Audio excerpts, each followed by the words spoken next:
There was a time during the Cold War when the fate of the world could hinge on a photograph taken at 85,000 feet above hostile territory. A single image of a missile site, a single confirmation of troop movement, a single glimpse into the unknown intentions of a nuclear rival. In those years, uncertainty was more dangerous than weapons. The United States was locked in a silent, relentless contest with the Soviet Union. A contest not just of armies and arsenals, but of knowledge. And in that contest, one American creation rose above every threat, every missile, every interceptor. It did not sneak through enemy airspace. It did not hide. It simply outran everything sent against it. It flew higher than anyone thought possible, faster than anyone believed survivable. And with every mission, it sent a message that echoed across the Cold War. American innovation could not be stopped. That aircraft was a state Route 71 Blackbird, the spy plane the Soviets could never catch. To understand why the Blackbird mattered so much, you have to return to the fear of the early 1960s. The world had just witnessed the U-2 incident. An American spy plane, once considered untouchable because of its altitude, was shot down over Soviet territory. The illusion of invulnerability shattered overnight. The Soviet Union proved that altitude alone was no longer protection. Surface-to-air missile systems had evolved. Radar tracking had improved. The skies had become a battlefield layered with invisible threats.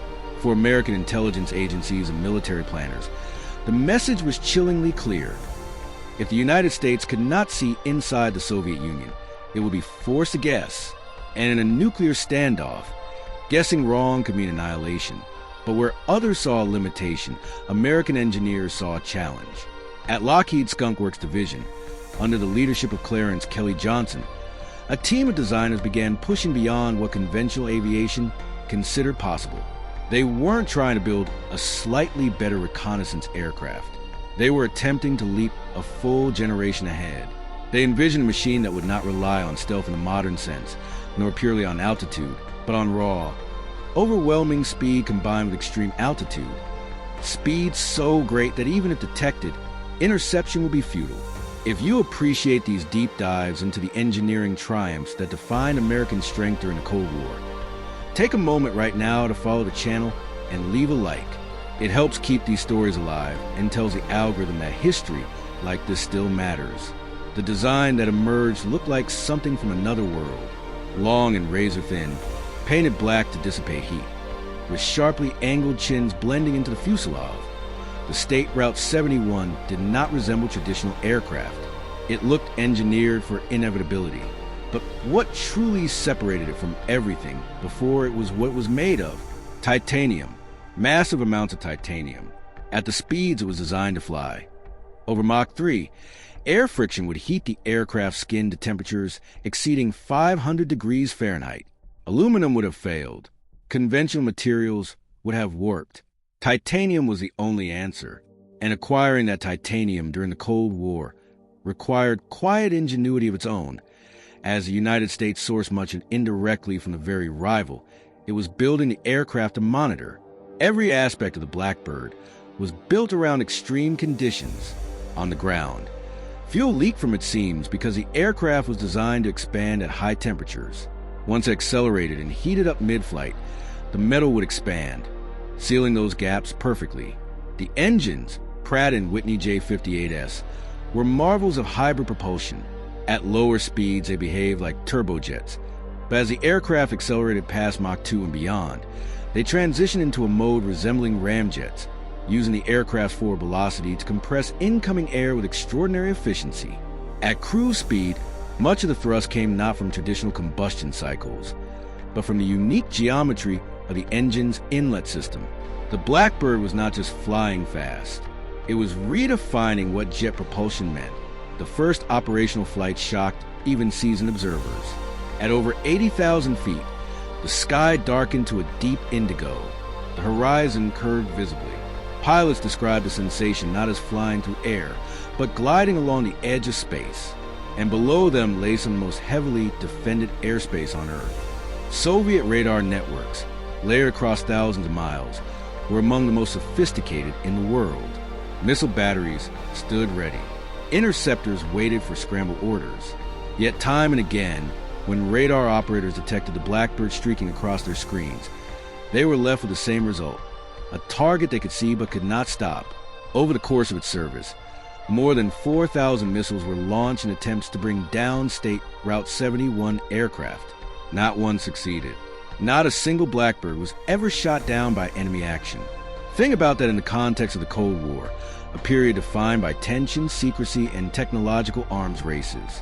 In that environment, the United States fielded an aircraft that flew directly over hostile territory at extreme altitude and survived every attempt to destroy it. That is not just engineering excellence. That is strategic dominance. If you're proud of the level of innovation and courage that defined this era, make sure you follow the channel and leave a like right now. Stories like this deserve to be remembered by those who understand their significance. Inside the cockpit, the experience demanded absolute discipline.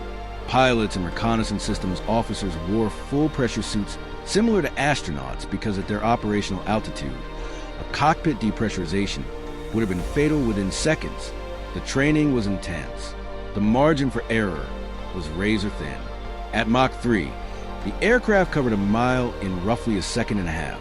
Navigation errors had to be corrected long before they became visible to the naked eye.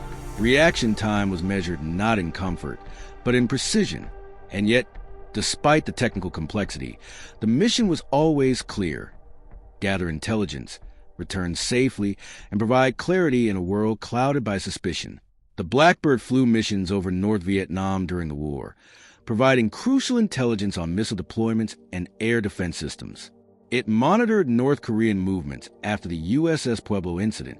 It surveyed Middle Eastern battlefields. Each time, it entered airspace where defenses were ready and waiting. Each time, it left untouched. The psychological effect on the Soviet Union cannot be overstated. Radar operators would detect the aircraft. Missile crews would lock on. Interceptors such as the MiG-25, themselves incredibly fast aircraft, would scramble in response. But even the formidable Foxbat struggled to meaningfully threaten a Blackbird cruising at sustained Mach 3 at extreme altitude. The State Route 71 didn't need dogfights. It didn't need evasive maneuvers. If a missile was launched, pilots were trained to do something astonishingly simple: push the throttles forward and accelerate. Speed was defense. If you're finding this story as incredible as the pilots who lived it, follow the channel and leave a like so you don't miss the next chapter of Cold War discoveries. Perhaps the most remarkable aspect of the Blackbird program was that it achieved all this in the 1960s. No modern computer simulations, no advanced digital modeling, slide rules, wind tunnels, and relentless testing. American engineers relied on calculation, intuition, and boldness. They pushed boundaries not because it was easy, but because it was necessary. And in doing so, they created an aircraft whose speed record for air-breathing man jets still stands today. The SR-71's top speed remains officially classified, but it is widely acknowledged to exceed Mach 3.2. Unofficial accounts suggest even greater performance under certain conditions. At those speeds, the aircraft could cross entire countries in minutes. For Soviet commanders, this compressed response time to almost nothing. By the time orders were issued, the Blackbird was already exiting their airspace. Interception required prediction, and prediction against something that fast was nearly impossible. But beyond speed and altitude, the Blackbird carried cameras and sensors of extraordinary capability. High-resolution optical systems could capture detailed images from vast distances. Signals intelligence equipment monitored electronic emissions below. The intelligence gathered was not speculative. It was concrete. Photographs replaced guesswork. Analysis replaced assumption. And in a nuclear standoff, that clarity may very well have prevented escalation born from misunderstanding. If you value long-form historical storytelling that respects the magnitude of these achievements, make sure to follow the channel and leave a like right now. It ensures we can continue bringing you these deep explorations. As the Cold War evolved, satellite reconnaissance improved and technology shifted. Eventually, the State Route 71 program faced budget pressures and political debate. Some questioned its cost. Others argued satellites could replace it. But even as it approached retirement, No adversary had ever neutralized it. No enemy had ever brought one down in combat. Its operational record remained unmatched. Today, when Americans stand beneath a Blackbird displayed in a museum, they are not just looking at an aircraft. They are looking at a symbol of a period when fear demanded innovation, and innovation answered with excellence. A symbol of engineers who refused to accept limitation, of pilots who flew into contested skies without hesitation, of a nation that, when challenged, chose to lead rather than follow. The Soviet Union invested enormous resources trying to counter it. New interceptors, improved missiles, expanded radar systems. Yet the Blackbird remained just out of reach, always visible, always beyond capture. It became a quiet demonstration of superiority, not through propaganda, but through performance. And perhaps that is what makes this story resonate decades later. The state Route 71 did not win headlines through destruction. It won respect through capability. It did not engage in air battles.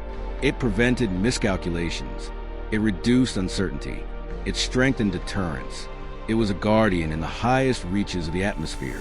If this story has reminded you of what American innovation can accomplish under pressure, follow the channel, leave a like, and share this video with someone who appreciates aviation history. Because the Cold War was not only a battle of ideologies, it was a battle of ingenuity. And high above the earth, in air so thin it bordered on space, one aircraft proved that when America commits to solving a problem, it does not settle for parity. It builds something the world cannot catch. Follow the channel, leave a like, and join us for the next mission.